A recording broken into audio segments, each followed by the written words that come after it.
This is, I felt like I was going to say, this is Jeopardy. No. Now you have the Jeopardy theme in your head. Damn. Fuck. Damn it. Anyway, this is the current state of the current conundrum of the current character of Michael Myers and why there might be only one true way to stop this never-ending merry-go-round. It ain't gonna be pretty.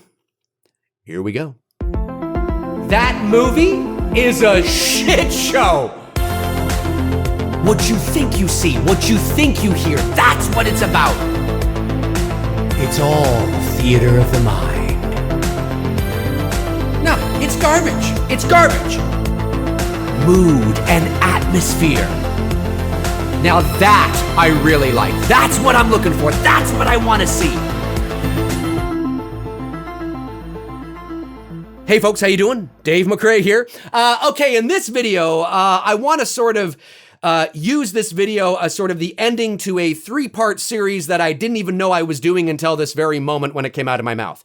So yesterday, I uploaded 2 videos. The first video was me talking about how I believe it is completely and utterly unnecessary to know how Michael Myers survived the fire at the end of the 2018 film, or even allude to the fact or to any idea of how he survived. And I give reasons as to why.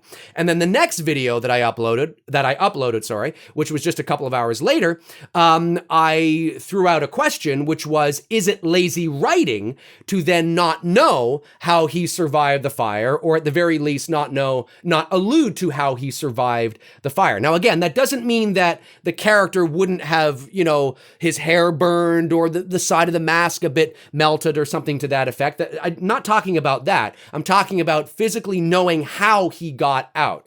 Is it lazy writing? Because some people in the first video were saying that it was. I don't believe it is at all, and I gave examples as to why. But both those videos sparked great debate in the comment section. You guys were on fire. You guys were going back and forth like there was no tomorrow. I mean, there were things like, Dave, I agree with you 100%. Yes, I feel the same way. And then there were other people, that were like, I don't know, Dave, I kind of see it your way, but what about this? And what about that? And what about this? And what about that? And it's like, it was amazing. I mean, the healthy debate going back and forth was awesome. But in those 2 videos, in the comment section, there were things that many of you were saying that were proving my overall point that I've been saying about Michael Myers for, well, ad nauseum on this channel, ever since I started to put my face out there regularly like this 2.5 years ago. Now, I've had this channel since 2006, but it's only been 2.5 years that I've been doing this kind of thing.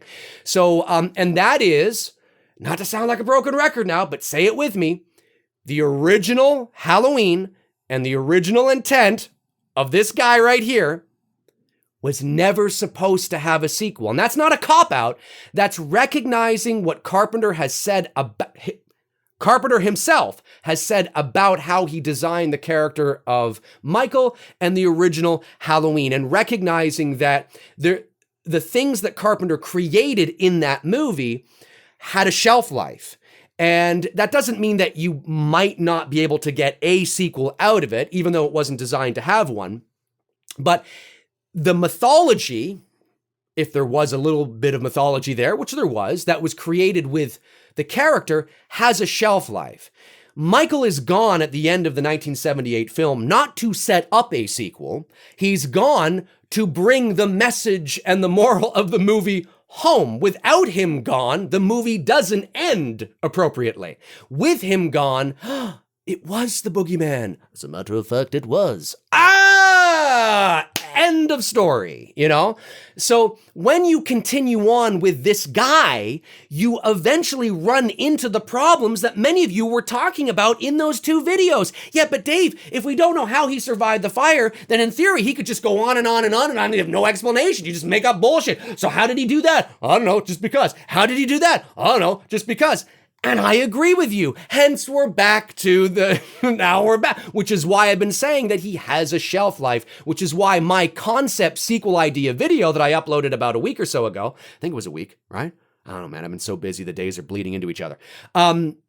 I ended this version of Michael and the 2018 film with one movie, because there's only so many you can do with this character before it's like, okay, come on, before you do have to start opening it up and explaining things, right? Because of how he was designed from the beginning. He wasn't a literal supernatural being like Freddy or Jason. Freddy and Jason, we don't even bat an eye when there's a Freddy and Jason movie that goes on and on, or a series like in the 1980s that go on and on and on and on and on. Now, those movies get shittier and shittier, but the fact that they're existing, we don't bat an eye. Why? Because we know that they are literally supernatural. We knew that from the very beginning, from the foundation and the mythology that was set. We know their backstory, we know their motive, and we know why they're doing what they're doing. So they can make a Jason Part 38, and we don't bat an eye that he's still around in Jason Part 38 because he's literally supernatural. Now, that doesn't mean the movie's going to be good, and maybe we think, okay, kind of, end it already. God, we don't need this. But him being there is not a big deal. Michael, this guy, this version, very different because of how the foundation was laid. So there's only so much you can do. That's why to make sense of things in Halloween 4 and 5 and 6 and try to connect them to things in the original Halloween is a never-ending conundrum, because you're just making shit up, because things in this movie were not designed to have a sequel. So there's nothing in this movie that you can point to and say, oh, that makes sense. Oh, that you can try and you can fudge it. You can put that square peg in a round hole, but it's not really there. So to truly end this conundrum, to truly end, this never-ending debate, really at the end of the day, you gotta end Michael Myers as we know it, and you have to reboot it 10 years or 5 years from now and establish him in a way that justifies him having 5 or 6 or 7 films. Then there is no debate. Then guys like me will shut the fuck up. Because you see that and you go, I get it. You've established from the very beginning that he is literally this kind of a being, or whatever he is. So when you make Halloween 8, it's probably going to be a shitty film because there's only so much that you can do before the narrative wears thin and the novelty wears off. But him existing in the movie, I don't question, because he's literally supernatural. Right? It's not the case with this guy. So when I said that I didn't think we needed to know how Michael Myers survived the fire because it works best for his character, I wasn't trying to, somehow paint a picture that he supernaturally got out, like he walked through a wall or he floated out of the ceiling or something. No, not at all. Logic should tell us that he probably escaped through some opening. But do we need to know that, and do we need to see it? Because knowing it and seeing it humanizes him. Alluding to it is less humanizing him. Seeing his process definitely is a no-no, right? And I'm trying to preserve the integrity of the enigma for as long as we can, because that has a shelf life. And there's only so much that we can hold on to. We can only hold on to that for so long until it's just going to all fall apart for the exact reasons that many of you are talking about. So I'm like, well, while we still can, let's preserve the integrity here, because there's not much more we can do with this after this next movie until people are going to start going, oh, come on. Right? I agree with you 100%. Logic should tell the audience that, okay, well, he probably got out through some opening. He got through the bars, or he went through a wall, or there was a window or something, right? We don't need to see that. We don't need to see his process of that, because I want to preserve it as long as we can, because there's not a lot we can do here, when we're moving forward. So that's what that was all about. Now, how do you kill this character? Well, I point you to my sequel concept idea video. I don't want to give it away in case you haven't watched it or watched all of it or know how it ends, but I approach that ending from a very specific perspective. I try to connect it to the big theme that is in this movie, the much larger picture of the idea of fate. And I bring in different levels, different philosophical layers of symbolism to help make the ending feel complete and rich and the arcs feel fulfilled, right? And the circle feel complete. And if you do that, you're not going to please everybody. But if you do that, I think a lot of even the hardcore fans will be like, okay, I feel like the story is done, right? When you connect everything through symbolism and flesh it all out, you're not just having, Michael's head chopped off or his head, blown off, or you're stabbing him with a bunch of poisonous needles or shit because it's shit we've seen before. It's lazy writing, okay? And it doesn't really kill off the character in terms of the bigger overall theme that this was really all about.